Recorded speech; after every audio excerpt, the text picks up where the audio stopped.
Well, in Lurgan town, the first Americans during the war, I seen, was on a Sunday. A group of we all young lads, we came out of a Bible class, and we went for a walk down the Lock Road, or all the different roads for a walk. And the first American came up the centre of the town there now, where Kelly's fruit shop used to be. The public toilet used to be in the middle of town. Well, just in front of it, you had Kelly's fruit shop and you had Davidson's ice cream shop and sweets. They were Kelly's were Catholics, and the other people, they were Plymouth Brethren, always been Plymouth. But on the Sunday, there was this man preaching from the British Israelite Society, religious poster and all, that the British Empire was going to disappear, and he started to cite all the different Egypt, all the different dynasties right down, had disappeared during the thing. And when we stood listening to a while, and we were all walking home, and just there was a bus stop for Belfast, and there was 2 American soldiers. I think in my mind one of them was a Mexican.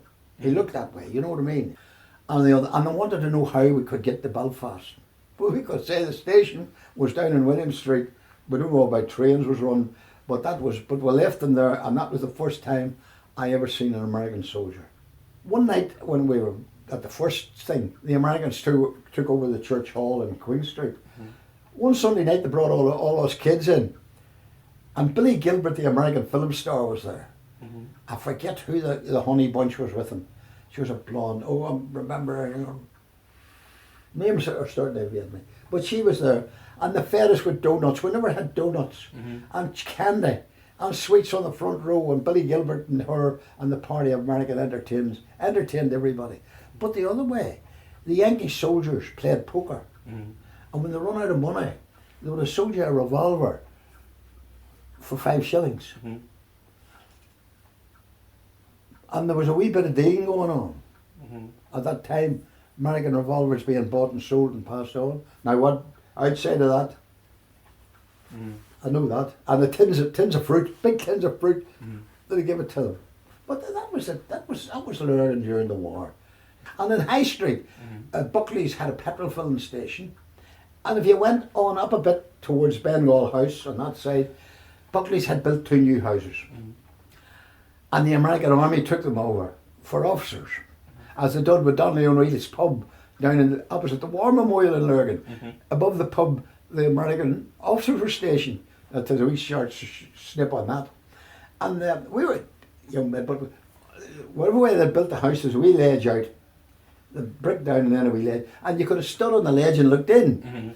And that was the first time I'd ever seen a woman with nothing on her. Now, she wasn't live. They had a big glass table, all full of nude pictures. The American officer, this thing. But I always remember, and we'd stop every time we'd look up in it. And down in O'Neill's public house, one evening, there was a whole row. This woman had been entertaining a few of them up in it. And they were out on the street, and she was shouting at them, and she was shouting, something about pay the woman, and we started to shout too, pay the woman, pay the woman. We stayed the graduation to go to the Lane Dance Hall in Castle Lane in Lurgan. It was known as the Lane. Now, Lurgan town, we had Brownlow House. And it was just about 400 yards down from it. And that space of Lord Lurgan's home was vacated, and it was taken over by the American Army. But one of the nights at the Lane we were down, the local boys, the Yanks went to it, Yankee soldiers, that left plenty of money, cigarettes and all that. And they must have been enticing the girls that night. I was dancing about here and there. But when they come out, a riot started between the local boys and the American soldiers. And the local boys lifted, then where this coal was barbed wire, sort of fenced in. You couldn't get down to the park from there. You have to go down Windsor Avenue and get to the park at that time. So they fought and they threw them on top of the barbed wire, the Yanks. They just let them.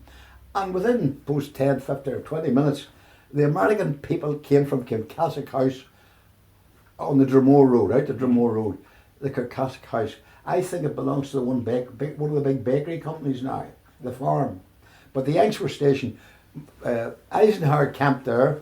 If he didn't sleep there, he slept in Brownlow House. I've been in the room he slept in. And the Yankee boys came down with the white helmets, the jeeps and the buttons. When they flared into their own men and threw them in the back of the jeeps and off they went. And that was that. I don't know if they were, I don't remember that they were back. It didn't annoy me, but I always remember that riot. But that was Lurgan during the war.